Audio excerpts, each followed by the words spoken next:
الإسلام ديني ومحمدا رسول الله. بسم الله الرحمن الرحيم. Assalamualaikum warahmatullahi wabarakatuh. Dalam hal yang singkat dari tema yang teman-teman ajukan di kesempatan kali ini, ada beberapa poin yang ingin kita tegaskan dari petunjuk Al-Quranul Karim dan hadis-hadis Nabi Muhammad SAW terkait dengan sifat istiqamah dalam menjaga amalan-amalan yang telah ditenun selama Ramadan agar dapat dipertahankan setidaknya sampai menjelang kita di akhir kehidupan sebelum kita kembali kepada Allah Subhanahu wa Ta'ala. Ada dua bagian yang akan kita kaji di kesempatan kali ini. Yang pertama adalah terkait dengan pemaknaan istiqamah. Kemudian nanti yang kedua, apa yang diistiqamahkan pasca Ramadan ini sehingga sekaligus itu menunjukkan parameter keberhasilan kita menunaikan ibadah siyam Ramadan yang telah kita sempurnakan dalam beberapa hari ke belakang. Dan yang terakhir barangkali sebagai bonus yang Al-Quran tegaskan kepada kita, apa yang bisa diraih ketika seorang hamba mampu istiqamah, menjaga amal baiknya, mendekat kepada Allah Subhanahu wa Ta'ala sehingga ia bisa berbekal dengan itu hingga berpulang kembali kepada Allah Subhanahu wa Ta'ala.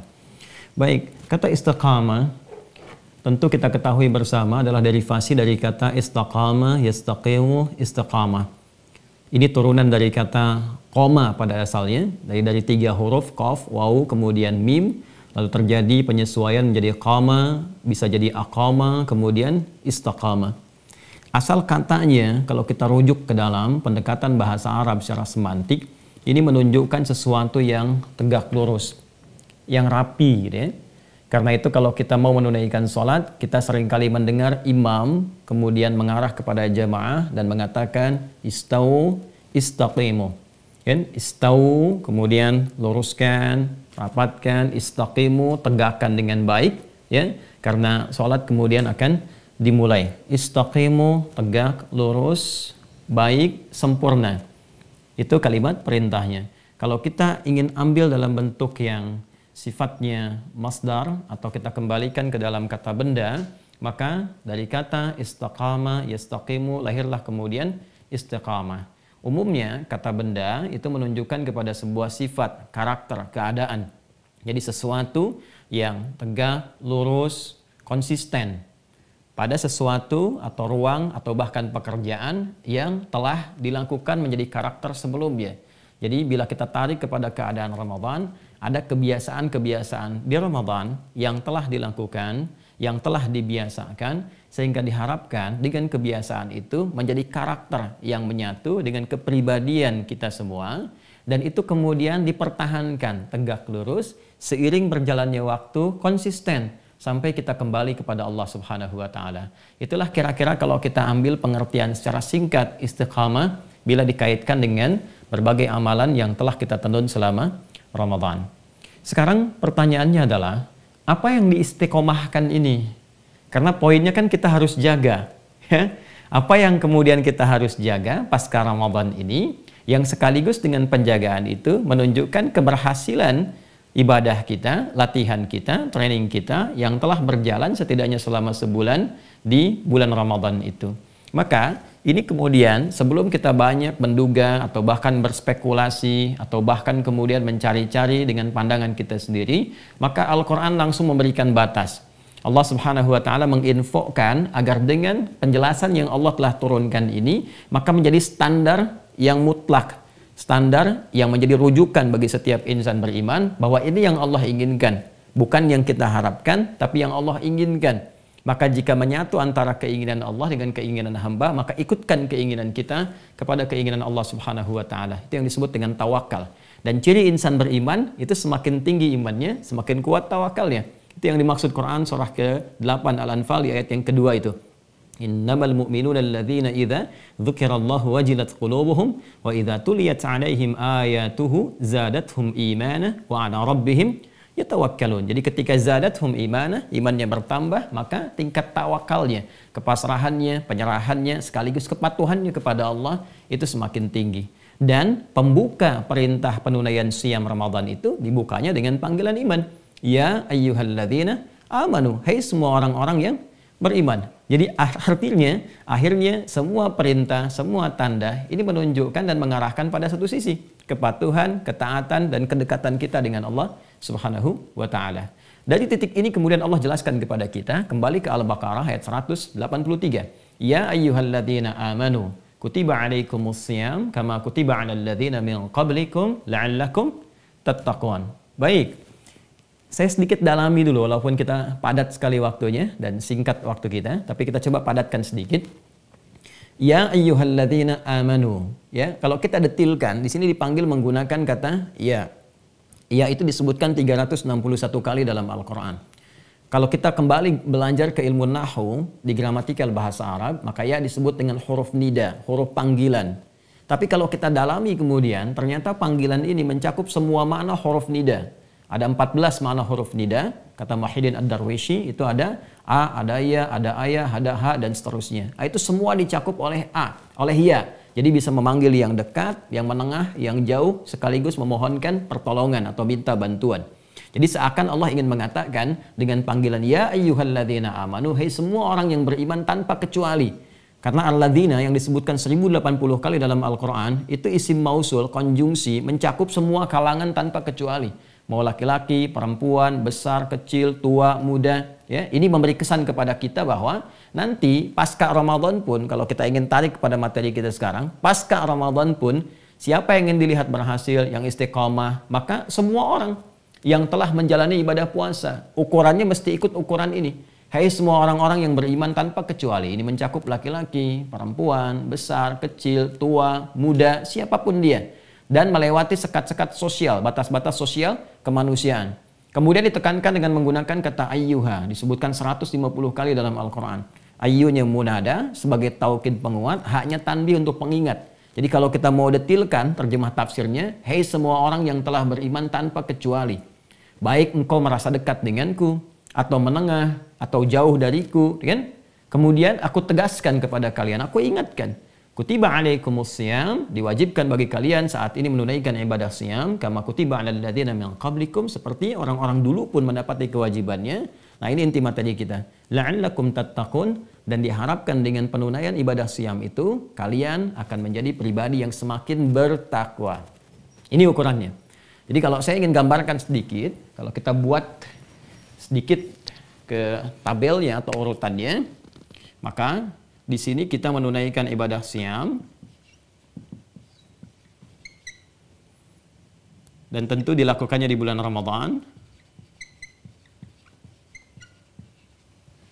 Kemudian dari penunaian ini diharapkan ada peningkatan takwa. Ini poinnya. Lalu tema yang kita hadirkan adalah bagaimana menjaga sifat istiqamah pasca Ramadan. Ini poinnya. Setelah Ramadan berlalu. Sebelum kita membahas ini, bahkan Anda menyantumkan tema yang dimaksudkan, Al-Quran itu sudah memberikan isyarat bahwa pengajian, pendalaman, penelitian, pembahasan tentang ini pasti akan berlangsung. Karena itu, Al-Quran sudah membuat satu ukuran tertentu ketika mengungkapkan peningkatan takwa itu. Allah Subhanahu wa Ta'ala berfirman dengan menyampaikan la'allakum. Ini poinnya. La'allakum tattaqun.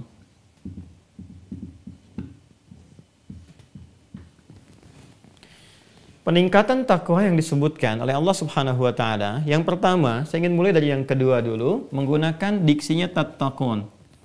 Dari kata ittaqa yattaqi, kemudian menggunakan bentuk fi'il mudhari. Ya. Yattaquna bentuk kedua, bentuknya jama supaya kalian bertakwa. Dan ini bentuknya fi'il mudhari.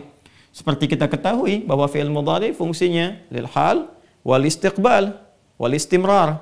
Kalau kita tarik ke dalam bahasa Inggris untuk memudahkan, misalnya dikatakan present, continuous, and future. Untuk sekarang yang sedang dikerjakan, terus berlangsung, dan sampai kapanpun ke depan. Sampai kapanpun ke depan.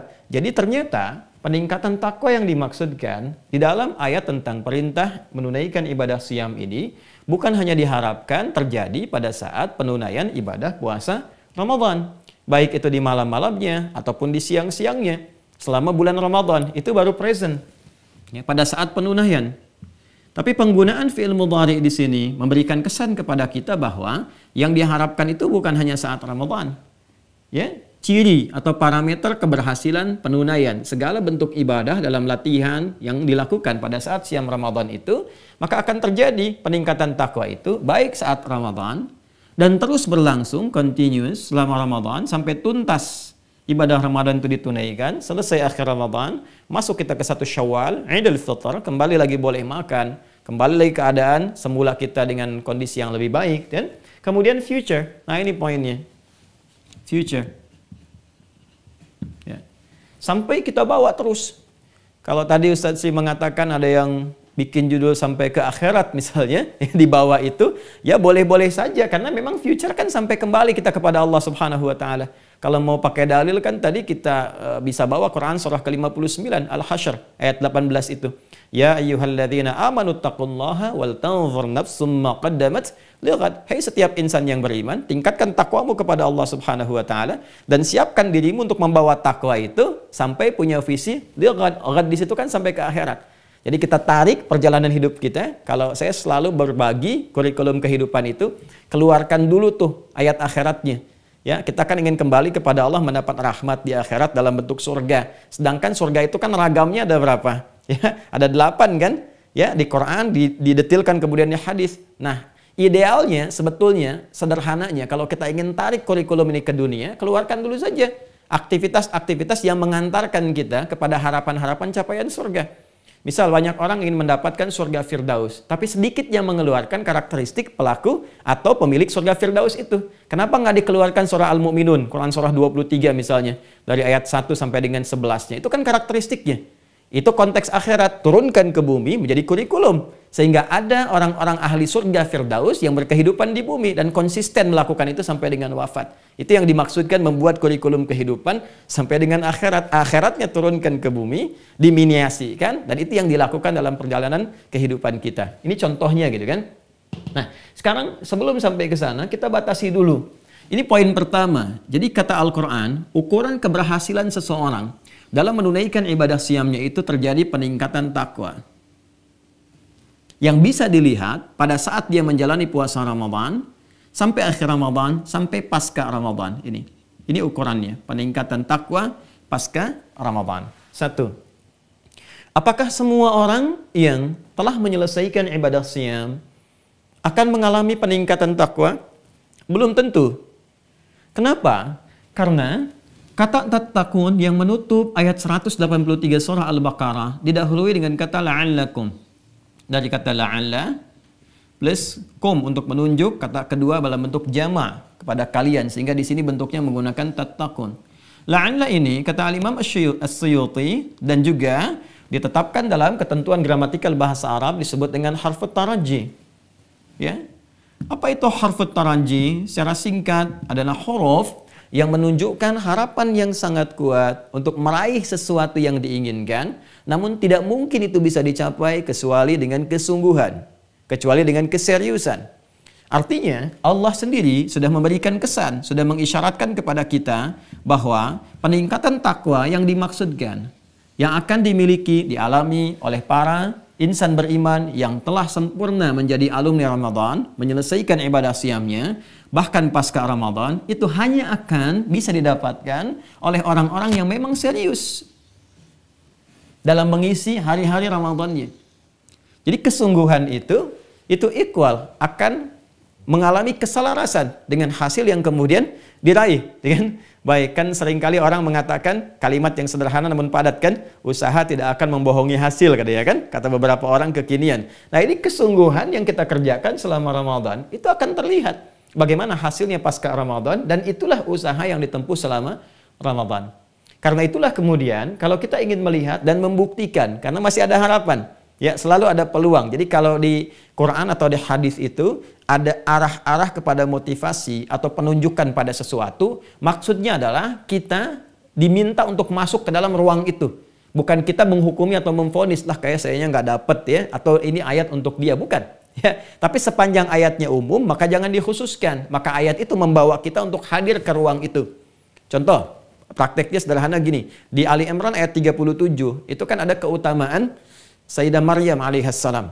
Maryam ini saking mulianya, dekat dengan Allah Subhanahu wa taala, secara singkat diberikan oleh Allah fasilitas kehidupan yang sangat luar biasa. Perangkat-perangkat hidupnya tersedia sebelum diberikan. Pamannya yang memberikan, yang diberi tugas, mendapat tugas untuk mensupport kebutuhan Maryam, namanya Zakaria alaihissalam, kan? Nabi Zakaria ini punya istri namanya Elyasobat atau dikenal dengan Elizabeth. Elizabeth ini punya saudari namanya Hannah. Hannah ini istrinya Imran. Ya, nanti Imran dengan Hannah punya anak Maryam. Ini kurang lebih seperti itu nasabnya. Itu ketika ditugaskan, ya, Zakaria alaihissalam sepeninggal sepupunya, ya, atau sepeninggal ayahnya Maryam, yaitu Imran. Imran itu meninggal saat Maryam masih dalam kandungan, kan? Itu setiap akan mengantarkan kebutuhan Maryam di mihrabnya, ya kan? Bahasa Qur'annya sangat indah sekali. Kullama dakhala 'alaiha Zakaria al-mihraba wajada 'indaha rizqa. Ternyata sudah ada kebutuhan Maryam itu. Ya, qala, maka beliau mengonfirmasi itu, ya Maryamu anna laki hadza, Maryam dari mana semua ini? Kan yang mengantarkan saya, kan? Beliau mengetahui karena nabi, ya, ini pasti Allah yang kasih, Allah yang berikan, ya. Tapi untuk mengonfirmasi apakah benar latihan Maryam selama ini, apakah benar dekat dengan Allah, maka apa yang keluar di lisan Maryam pada saat itu? Maka beliau berkata, ya qalat huwa min indillah. Ini semua dari Allah Subhanahu wa taala. Apa syahidnya yang terkait dengan pembahasan kita? Innallaha yarzuqu man yasha' bighairi hisab. Sungguh Allah akan melimpahkan rizki tanpa batasan bagi siapa yang dikehendaki. Sedangkan rizki itu bukan hanya makanan, minuman, pakaian, ketenangan itu rizki, keturunan itu rizki. Nabi Zakaria membaca ini bukan kekhususan untuk Maryam.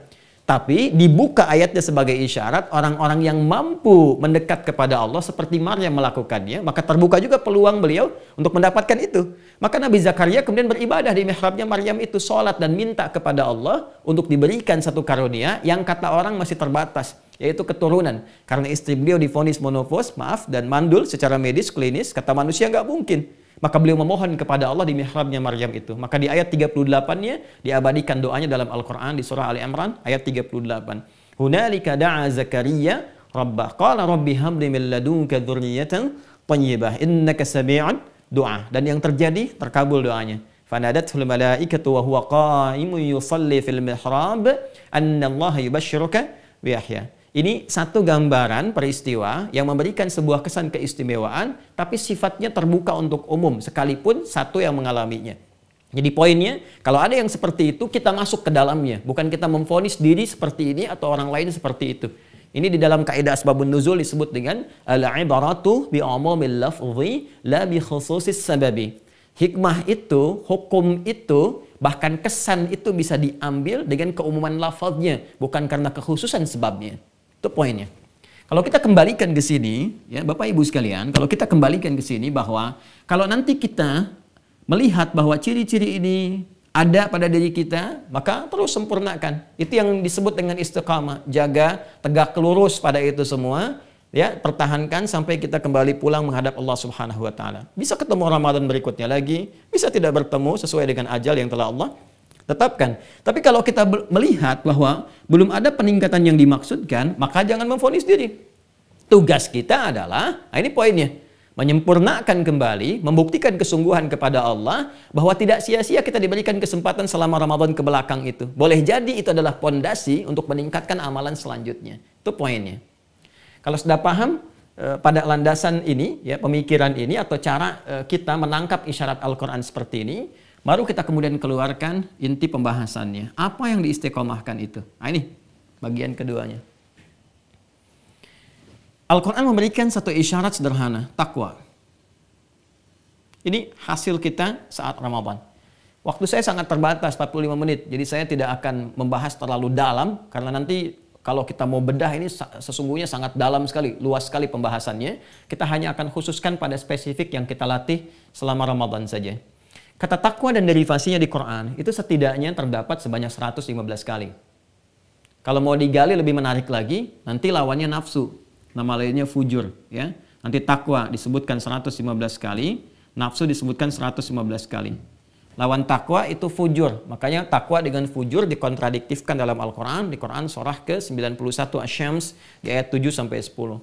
Wa nafsim wa ma sawwaha fa alhamaha fujuraha wa taqwaha. Kemudian nanti dari fujur ini nama lainnya nafsu yang memberikan satu rambatan-rambatan dorongan negatif, sebetulnya lawan dari takwa. Nanti begitu keluar dari fujur, keluarlah perbuatan su. Karena sumbernya dari nafas ketemu su, kadang sering disebut dengan nafsu. Itu yang dimaksud Quran surah ke-12 Yusuf ayat 53. Wa ma ubarri'un nafsi innan nafsa la'ammaratun bisu illa ma rahima rabbi. Kan? Nah, kemudian ini mendapatkan perangkat pendampingan yang takwa itu dari malaikat. Dari malaikat. Karena memang malaikat sifat dasar karakteristik penciptaannya, materi penciptaannya dari cahaya, karakteristiknya takwa. Kan sifat takwa itu menegakkan, tegak lurus dengan perintah Allah, menjauhi larangannya. Ini yang dimaksud Quran surah ke-66 At-Tahrim di ayat yang ke-6. La ya'sunallaha ma amarahum wa yaf'aluna ma yu'marun. Sedangkan yang mensupport kepada sifat fujur atau kenafsu itu syaitan, setan. Menariknya, malaikat disebutkan 88 kali dalam Al-Quran, kemudian setan disebutkan 88 kali dalam Al-Quran. Selama puasa, selama Ramadan, kita dilatih dengan skema tersendiri, dengan materi, dengan hidangan-hidangan amal saleh, yang kemudian diminta kita untuk konsisten melakukan itu selama sebulan. Dan ini yang paling menarik. Desainnya adalah bagaimana memanage ini, nafsu ini, menekan ini, sehingga yang takwa ini yang bisa keluar, nilai-nilai kebaikannya. Kumpulan-kumpulan kemuliaannya. Jadi takwa itu Bapak Ibu sekalian, kalau kita secara detail mengkajinya, kesimpulan umumnya adalah bisa kita dapati, takwa itu pada akhirnya adalah kumpulan atau akumulasi semua sifat baik yang mungkin dilakukan. Sifat baik itu disebut dengan khair namanya. Khair, jamaknya khairat. Ya. Nah, akumulasi sifat khair ini itu disebut dengan takwa. Jujur itu takwa, tawadhu itu takwa, ya kan? Rendah hati, kemudian sabar dan turunan-turunannya. Lawannya nanti disebut fujur, lawannya. Jadi kalau ada jujur di sini ada dusta dan seterusnya. Nah, kita ini diminta oleh Allah selama Ramadan untuk mengoptimalkan semua potensi baik ini. Dilatih semua supaya keluar ini. Ya. Dalam bentuk apa latihannya? Latihan itu yang kita tunaikan dalam bentuk ibadah namanya. Saya tarik ke sini. Jadi sebetulnya desain ibadah itu kembalinya feedbacknya kepada kita. Diperintahkan kita untuk ibadah itu pada akhirnya supaya mengeluarkan semua potensi mulia kita. Potensi baik kita. Makanya kalau kita mau gali lebih dalam tentang sholat misalnya, diminta kita menunaikan sholat kan, ibadah pertama yang kita lakukan setelah bertauhid. Quran surah ke-20 ayat 14. Innani anallahu la ilaha illa ana fa'budni ibadah. Apa bentuknya? Wa aqimis salata li dzikri. Apa tujuan menunaikan sholat? Ya, kemudian dijelaskan di Quran surah 29 Al-Ankabut ayat 45. Utslu ma uhiya ilaika minal kitab wa aqimis shalah. Apa tujuannya? Inna salata tanha 'anil fahsya wal munkar. An-nahyu 'anil fahsya wal munkar itu ya ini akumulasi kebaikan supaya mencegah dari yang buruk dari nafsu ini, fahsya dan munkar. Ya, zakat misalnya mengembalikan kita kepada kondisi-kondisi yang baik supaya memiliki jiwa toleran, jiwa berbagi, menutup sifat-sifat pelit misalnya, ya, menutup sifat-sifat yang tamak terhadap harta dan turunan lainnya. Ya, apalagi puasa akumulasinya ke situ dan puncaknya adalah di umrah dan haji. Jadi, yang dilatih selama Ramadan itu bentuknya ini. Latihannya bentuknya ibadah. Tujuan puncaknya adalah mengeluarkan semua potensi kebaikan itu yang disebut dengan takwa supaya kalian punya karakteristik untuk bertakwa. Maksudnya semua sifat baik ini keluar. Ya. Nah, ibadah yang dilatih selama Ramadan itu ada dua. Ini perwujudan sifat takwa. Nah, ini dua hal ini nanti akan kita lihat menjadi parameter keberhasilan kita setelah Ramadan. Apakah ini kemudian bisa naik, ya, kemudian konsisten kita jaga, ataukah terlihat ada persamaan sama antara sekarang dengan Ramadan, kan? Atau menurun misalnya. Nanti bagaimana cara membacanya? Nanti kita akan lihat bersama, kan? Yang pertama, ada yang terkait dengan aspek al-bu'd rabbani atau dimensi vertikal, ya, transendental dalam bentuk ibadah ritual. Ya, aspeknya spiritual, hubungan kita dengan Allah Subhanahu wa taala, habdu minallah. Ini poinnya. Habdu minallah. Bentuknya apa saja, ya? Bisa kita lihat salat, kan? Kaitan dengan Al-Qur'an, kan? Ya. Karena itu ketika kita menunaikan ibadah Ramadan, ini kan banyak dilatih nih. Bagaimana meningkatkan sholat, bagaimana meningkatkan interaksi dengan Al-Quran, kan?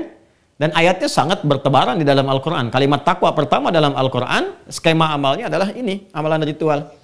Quran surah kedua Al-Baqarah, kan? Ayat 2-3 itu, Dzalikal kitabu la raiba fi hudal lil muttaqin. Siapa orang takwa muttaqin di situ? Alladzina yu'minuna bil ghaib, iman Ingat, imannya kemudian disebutkan oleh Al-Quran, bisa dijaga terus naik, ada progresivitas di situ. Kemudian wa yuqimunas shalah, ini meningkat salatnya. Dan Bapak Ibu saya kira sudah sangat mengetahui, bukankah kata salat itu disebutkan dalam setidaknya 3 bentuk diksi? Ada yang begini, alif, lam, sod, lam, alif, kemudian ta marbutah, begini kan?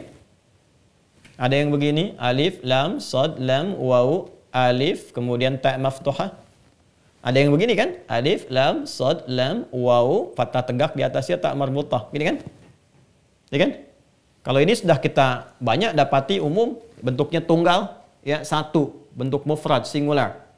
Yang ini menunjuk kepada jamak, tapi jamak terbatas, as-salawat. Seperti Al-Baqarah ayat 238. Hafidhu 'alas salawati, bentuknya begini, bentuk yang kedua. Ini menunjukkan bentuk jamak tapi terbatas. Karena itu di Al-Baqarah ayat 238 yang dimaksudkan adalah salat fardu. Karena fardu bentuknya jamak, 5 waktu, 17 rakaat. Hanya dibatasi di 5 waktu itu saja. Dan rakaatnya pun harus 17. 2, 4, 4, 3, 4. Itu formulasinya. Nggak boleh 2 jadi 3, 3 jadi 4, atau 4 jadi 3. Ya. 2, 4, 4, 3, 4. Subuh, zuhur, asar, maghrib, isya. Karena itu bentuknya jamak seperti ini tapi terbatas.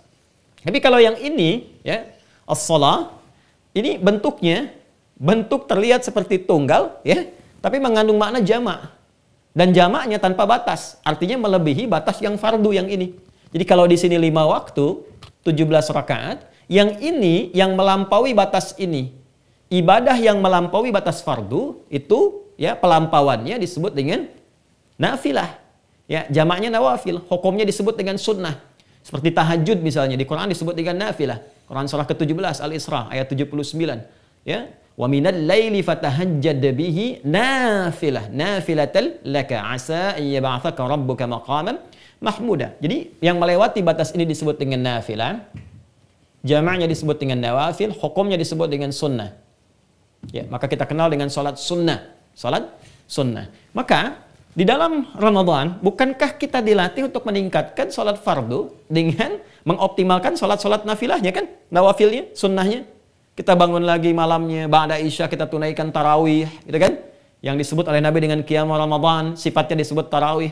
Karena itu Al-Imam Muslim dalam kitab sahihnya menyebutkan, ya, babut tarawih wa huwa qiyam Ramadan. Bab tentang tarawih itu sifatnya sebagai implementasi dari sabda Nabi tentang amalan qiyam Ramadan. Dan ini tinggi nilainya. Ya, sampai Nabi menyebutkan dengan yang setara dengan amalan siam. Man qama ramadhana imanan wa ihtisaban ghufira lahu ma taqaddama min dhanbi. Di siam sama persis, cuma beda diksi. Di atas qama, di bawah shoma. Man shoma ramadhana imanan wa ihtisaban ghufira lahu ma taqaddama min dhanbi. Singkatnya Pak, secara padat dan singkat bahwa saat Ramadan kita dilatih meningkatkan sholat. Bukan hanya yang fardu, tapi juga yang sunnah. Ya. Ada latihan untuk menunaikan tahajud, ditarik, yang waktu cepatnya ba'da isya dikenal dengan tarawih. Intinya kan nambah. Dan menariknya, pada saat Ramadan, suasana dan auranya sangat mendukung kita untuk meningkatkan amalan-amalan sunnah. Jangankan yang sholat-sholat di malam hari yang sunnah, sholat duha yang di pagi menjelang siang, kan? Tahiyatul masjidnya, sholat-sholat rawatib yang mengiringi sholat-sholat fardu, kan kita tunaikan kan? Sekarang, apa yang telah dilatih selama kurang lebih sebulan itu, maka lihat pasca Ramadan, ada nggak yang masih menempel tuh amalan itu? Konsisten nggak? Ya kan? Kita kan belum bicara tentang bagaimananya, kita baru bicara tentang ini amalannya. Ini pasca Ramadan kita lihat, ada nggak terbawa? Saya sering gambarkan kepada teman-teman saat mengaji seperti ini, kalau orang makan menunya ayam misalnya, tempe dan kerupuk selama sebulan. Ya, tiba-tiba setelah sebulan itu yang disajikan cuma ayam dan tempenya, kerupuknya nggak disajikan. Saya sering tanyakan, apa pertanyaan pertama dari orang-orang atau teman-teman yang disuguhi itu? Maka semua sepakat mengatakan, 100% mereka berkata akan bertanya mana kerupuknya. Artinya ada kerinduan, ada kebiasaan yang dibawa. Ya? Sekalipun tidak ada kerupuk, dia berusaha mencari atau minimal mendapati atau ada kerinduan untuk melakukan itu. Nah ini yang seharusnya terjadi. Ada pertanyaan, ada kerinduan. Walaupun tidak semua mungkin bisa dikerjakan, tapi setidaknya para ulama sepakat. Ya, ada bagian-bagian tertentu, kelebihan-kelebihan, sisa-sisa, atau bagian yang masih menempel dari bagian sholat itu yang bisa dilakukan pasca Ramadan. Nah ini poin yang mau saya sampaikan pertama kali. Kemudian ada Al-Quran, interaksinya dibagi 3 bagian. Ya, bisa jadi bacaan disebut dengan qiraah. bisa jadi pengkajian atau riset, ya, atau kita sebut dengan tafsir, disebut dengan tilawah. Lalu ada juga hafalan, disebut dengan hifdz atau tahfidz. Jadi ada qiraah, ada tilawah, ada hifdzun. Ini kita maksimalkan selama Ramadan. Bahkan di qiraah itu ada yang khatam berapa kali kan? Sekali, 2 kali, 3 kali, 5 kali, dan seterusnya. Ya, banyak kisah yang bisa kita sebutkan di masa lalu, tapi ini bicara tentang masa kini, spesifik kita, saya, Anda. Ya, jadi masa lalu itu motivasi. Kini adalah kehidupan nyatanya. Dan masa depan itu adalah sejati keabadiannya. Jadi sekarang pertanyaannya selalu tujukan kepada kita. Nah, hasilnya pasca Ramadan, bagaimana kondisinya, terutama kurang lebih 13 hari pasca Ramadan sampai dengan hari ini. Terjaga nggak Qurannya? Bagaimana bacaannya? Bagaimana murajaahnya? Masih senang ngaji? Sampai setidaknya 13 hari kita lalui sampai dengan saat ini. Ya. Lalu ada dimensi sosial.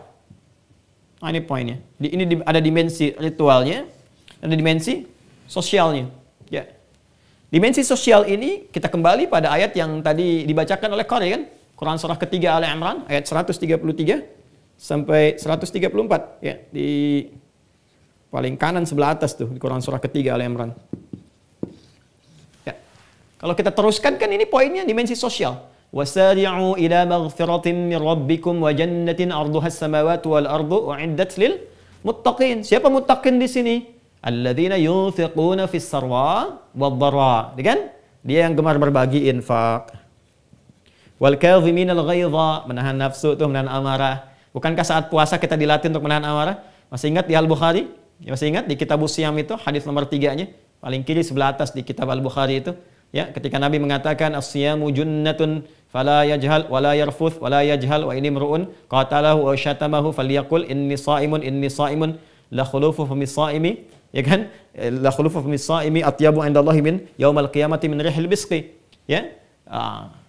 Puasa itu sejatinya melahirkan perisai bagi pelakunya dari perbuatan-perbuatan tercela. Maka jangan sampai orang puasa itu berkata yang kotor. Itu kan nahan diri dari perbuatan yang kotor, berbuat yang tidak pantas. Kalau ada yang memprovokasi, mengajak berselisih, katakan minimal pada dirinya, aku sedang puasa. Ini wal kadhiminal ghaidha. Wal kadhiminal ghaidha. Wal 'afina 'anil nas. Itu interaksi sosial semua. Membangun harmoni singkatnya. Kan? Wallahu yuhibbul muhsinin. Nah, dan singkatnya pada akhirnya Allah mencintai para pelaku kebaikan itu. Ini kalau konsisten dilakukan bagian ini saja, teman-teman sekalian, apalagi bila digabungkan dengan yang ini, itu disebut oleh Al-Quran. Jika ini yang dilatih selama Ramadan, gemar berbagi, infak. Sebelum Ramadan ada orang minta depan mata, belum tentu diberi kan? Saat Ramadan bahkan Anda mencari-cari itu, mana yatimnya sekitaran kita, mana du'afanya dan sebagainya. Ini. Sampai nanti kita pun diwajibkan untuk melatih lewat skema zakat fitri itu, untuk menunjuk kesan berbagi di sini.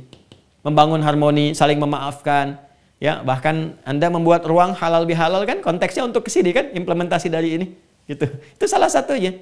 Ini kalau kita bisa pertahankan, kemudian jadi ukuran keberhidupan kita, terbawa karakter ini sampai pasca Ramadan. Ini yang dimaksud istiqamah pasca Ramadan. Turunkanlah kebiasaan. Ini cerminan dua sayap takwa yang mengantarkan kita terbang untuk kembali kepada Allah Subhanahu wa taala dalam konteks kehidupan abadi kita. Ini poinnya. Jadi ada dimensi ritual, hubungan kita dengan Allah, hablum minallah, ada dimensi sosial, hablum minal makhluqat. Saya melampaui batas-batas hablum minan nas karena ada interaksi dengan hewan, dengan tumbuhan dan sebagainya. Itu tipikal karakteristik orang-orang takwa. Kalau ini bisa dijaga sampai dengan pulang, sampai dengan meninggal dunia, itu setidaknya disebut oleh Al-Quran, inilah ciri-ciri manusia-manusia ahli surga, minimal ahli taman surga yang berkehidupan di bumi. Itu yang dimaksudkan Quran, surah ke-51 Az-Zariyat, ayat 15 sampai ayat 23. Ya, paling kanan agak ke atas sedikit sampai agak ke tengah di Quran surah Az-Zariyat, ayat 15 sampai 23. Innal muttaqina fi jannatin wa 'uyun. Ada kalangan orang-orang takwa yang tempat akhir kehidupannya di taman surga. Akhidhina ma atahum rabbuhum innahum kanu qabla dzalika muhsinin. Tuh, kalau kita balik ke sini kan, wallahu yuhibbul muhsinin. Di sini dibalas innahum kanu qabla dzalika muhsinin. Mereka itu saat di dunianya, para penghuni taman surga ini adalah orang-orang yang baik. Ya, orang yang baik itu disebutnya muhsin di sini. Ya, muhsinin jamak dari kata muhsin. Muhsin itu orang yang punya sifat ihsan. Apa ihsan itu? Diterangkan di hadis Muslim. Nomor hadis yang ke-8 dari Umar bin Khattab radhiyallahu taala anhu, dinukil oleh Al-Imam An-Nawawi dalam Al-Arba'in ya, nomor hadis yang kedua itu disebut dengan hadis Jibril. Mal ihsan an ta'budallaha ka'annaka tara fa in lam takun tarahu fa innahu yarak. Yang menjadikan semua aktivitasnya sebagai ibadah karena Allah. Sekalipun ia tak mampu menatapnya saat di dunia, tapi ia merasakan ia dipandang oleh Allah Subhanahu wa taala. Maka cara menjadikan semua ibadah, semua kegiatan sebagai ibadah itulah sifat takwa. Jadi pasca Ramadan itu semuanya dilakukan lillah. Kerjanya karena Allah, makannya karena Allah, minumnya karena Allah. Dan ini, latihannya tuh ini.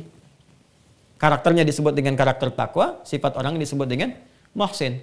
Nah, apa yang dia dapatkan setelah itu? Innahum kanu qabla dzalika muhsinin. Apa amalannya? Kanu qalila minal laili ma yahja'un. Amalan ritual.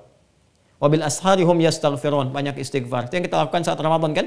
Bahkan di antara salat-salat tarawih itu kita katakan Allahumma innaka afuwun tuhibbul afwa fa'fu anni. Atau riwayat Ibnu Majah, Allahumma innaka afuwun karim tuhibbul afwa fa'fu anni. Itu kan kalimat viral yang diajarkan Sayyidah Aisyah ketika mendapat pengajaran dari Nabi sallallahu alaihi wasallam ketika beliau berkata, "Lau alimtu ayya lailatul qadri ma aqulu fiha." Kata beliau, kalau saya tahu malam itu bertepatan dengan anugerah Allah di malam Al-Qadar, apa yang aku katakan? Kata Nabi, "Qulu," ya, makuli, katakanlah oleh engkau, "Allahumma innaka afuwun karim tuhibbul afwa fa'fu anni." Itu kan istighfar. Ya, wa fi amwalihim haqqul lis-sa'ili wal mahrum. Ini skema yang kedua, sosial. Wa fil ardi ayatul lil muqinina wa fi anfusikum afala tubsirun. Wa fis sama'i rizqukum wa ma tu'adun. Fa rabbis sama'i dan wal ardi innahu la haqqun mithla ma annakum tantiqun. Jadi apa yang Allah janjikan kata Allah pasti terjadi. Seperti engkau juga berkata dengan mudahnya, dengan gampangnya. Seperti itulah Allah gampang mudah mengatakan bahwa orang-orang yang konsisten membawa ini sampai dia meninggal, maka tempat berpulangnya disediakan tempat yang istimewa oleh Allah Subhanahu wa taala. Di taman surga, tamannya yang mana? Bisa Taman Aden, bisa Firdaus, bisa yang lainnya, dan bentangannya seluas langit dan bumi. Bentangannya seluas langit dan bumi. Ini gambarannya. Nah, lalu skemanya seperti apa? Dari sini, maka tarik skema ini ke dalam diri kita masing-masing. Lihat bagaimana peningkatan yang sudah terjadi pada diri kita. Cara membandingkannya begini, karena Ramadan itu latihan. Jangan dibandingkan dengan Ramadan, nggak akan sama. Pasti nggak akan sama. Situasinya beda, auranya tidak sama, gitu kan? Kondisinya juga sangat berlainan. Membandingkannya adalah dengan sebelum kita masuk Ramadan. Sebelum masuk Ramadan keadaannya bagaimana? Yang 5 waktu kadang masih terlambat, masih malas dan sebagainya, gitu kan? Ya sunnah kadang-kadang dikerjakan, kadang-kadang tidak misalnya. Atau ada yang sudah bagus sama sekali, alhamdulillah. Di Ramadan dilatih, ditingkatkan lagi. Nanti pasca Ramadan, melihat perbandingannya kalau ingin lihat berhasil, jangan dibandingkan dengan Ramadan, terlalu jauh. Bandingkan dengan pra-Ramadan. Kebiasaan kita sekarang pasca Ramadan dengan sebelum Ramadan, ada peningkatan nggak? Ya kan? Itu yang harus dilakukan. Kalau saya saat sebelum Ramadan nih konsisten fardu tapi belum sunnah nih. Ya kan? Ramadan dilatih, pasca Ramadan, meningkat, ada amalan sunnah sekalipun nggak sama dengan Ramadan. Berhasil. Alhamdulillah. Berhasil. Tinggal nanti pasca Ramadan ini kita coba jaga itu. Minimal kita naikkan sampai persiapan ke Ramadan berikutnya atau sampai kembali pada Allah Subhanahu wa taala. Itu ukuran yang pertama, ya. Yang kedua sebagai penutup, bagaimana menjaga ini? Konsistensi supaya ini bisa konsisten sampai dengan kita kembali pada Allah Subhanahu wa taala. Memang kata orang tidak mudah gitu kan, karena konsisten itu mesti melewati setidaknya 9 tahapan gitu kan. Ada konsis 1, konsis 2, konsis 3, konsis 4 sampai konsisten deh ya. Orang-orang mengatakan candanya demikian gitu. Tapi kalau kita tarik ke dalam nuansa Quran, ada 2 cara yang paling utama menjaga kita bisa istiqamah untuk mempertahankan amalan. Ya, yang pertama, ini yang paling singkat yang bisa kita lakukan, selalu ingat tentang kematian. Itu pasti akan menjaga diri kita insya Allah setidaknya untuk konsisten berbuat amalan. Ya, guru-guru saya selalu mengajarkan bahwa kalau kamu ingin berbuat maksiat atau malas ibadah, ingatlah wafat seketika gitu kan. Dan pada saat itu kita insya Allah akan lebih termotivasi untuk bisa meningkatkan ibadah. Dan ini banyak sekali pengingatnya, termasuk dalam Al-Quran. Orang kalau ingin sholatnya khusyuk, hal pertama yang Allah ingatkan kepada pelaku sholat itu adalah coba ingat bahwa engkau mungkin akan kembali kepada Allah saat menunaikan sholat itu. Itu ada di Quran surah kedua Al-Baqarah ayat ke-45 sampai 46. Wasta'inu bis-sabri was-salah wa innaha lakabiratun illa 'alal khashi'in. Siapa orang khusyuk itu? Alladzina yadhunnuna annahum mulaqu rabbihim wa annahum ilaihi raji'un. Ini bagian yang pertama. Jadi kalau kita ingin menjaga tetap istiqamah, kan, maka ingat bahwa lakukan itu, jaga itu, sampai pada akhirnya ingat bahwa kita tuh akan pulang. Kita akan kembali, kita akan menghadap pada Allah Subhanahu wa ta'ala. Sia-sia kalau kemudian apa yang telah kita tenun ternyata pada akhirnya saat berpulang itu tidak mendapatkan jejak apapun. Ini bagian yang pertama. Yang kedua, yang terakhir adalah cari orang-orang dan lingkungan-lingkungan terbaik untuk menjaga amalan itu. Kalau perlu bentuk komunitas. Ini saya lihat di Zoom Bapak Ibu kan banyak sekali. Ya, kenapa tidak membentuk misalnya ada grup sendiri? Grup di sini kan ada turunan amal nih. Bikin aja misalnya grup takwa pasca Ramadan misalnya, atau grup misalnya harapan takwa. Ini kan ada harapan bunda nih. Bisa bikin harapan takwa. Misal ya, nggak harus banyak-banyak, beberapa dulu turunkan tuh. Misalnya ada grup untuk menjaga konsistensi sholat. Diingatkan aja. Waktunya duha tinggal di broadcast adminnya. Bapak Ibu waktu duha nih gitu kan. Ini awal duha syuruk, tengah duha ini keutamaannya ini. Ya, yang pertengahan keutamaan ini, yang akhirnya keutamaannya ini. Nanti ada, kan yang sudah ada tuh banyak grup tahajud, grup duha kan juga boleh kan diinfo aja gitu. Itu kan memberikan satu lingkungan yang baik. Ya, kemudian juga berkumpul dengan orang-orang yang baik, ya, bergaul, berkumpul, terkoneksi kan. Dan alhamdulillah saya kira di sekolah insya Allah ya setidaknya jadi orang baik dulu supaya semua terkoneksikan di sekolah, di yayasan dan seterusnya. Pertanyaan terbesarnya adalah dari dua hal ini, itu Imam Nawawi sampai membuat buku Riyadhus Shalihin kan? Kitab Riyadhus Shalihin. Riyadhus Shalihin itu kan apa? Ya taman orang-orang soleh. Jadi kalau memang mau jadi soleh nggak bisa sendirian. Ya kita harus mencari orang-orang baik yang lain yang memotivasi kita untuk mempertahankan amalan. Cari guru yang baik, cari teman yang baik, dan untuk mendapatkan kebaikan itu jadi orang yang baik atau berniat untuk menjadi baik. Ini yang saya kira hal yang secara singkat padat diberikan 45 menit kepada saya untuk disampaikan, dan lebih 3 menit saya kira mohon maaf atas kelebihan itu. Mudah-mudahan dapat menyempurnakan apa yang telah dibahas, dan saya ingin tutup dengan pertanyaan mendasar pada jiwa kita masing-masing. Apakah apa yang sudah kita lakukan sampai detik ini benar-benar diniatkan ibadah kepada Allah Subhanahu wa taala? Anda mendidik di yayasan, di sekolah, didik murid-murid, apakah dilakukan karena kewajiban atau karena Allah? Anda mendidik anak ya, yang Allah titipkan sebagai amanah, apakah karena ibadah atau karena sayang? Pun amalan-amalan yang lainnya. Maka transformasikan semua itu, rubah menjadi niat-niat ibadah. Seketika Allah kumpulkan segala jenis rahmat untuk menyempurnakan kebahagiaan hidup kita baik di dunia ataupun di akhirat. Rabbana atina fid dunya hasanah wa fil akhirati hasanah wa qina adzabannar. Wassallallahu ala sayyidina Muhammad wa ala alihi washabbihi ajmain. Wa akhiru da'wana alhamdulillahi rabbil alamin. Wassalamu alaikum warahmatullahi wabarakatuh. Allahu Rabbi wal Islam dini wa Muhammadan Rasulullah.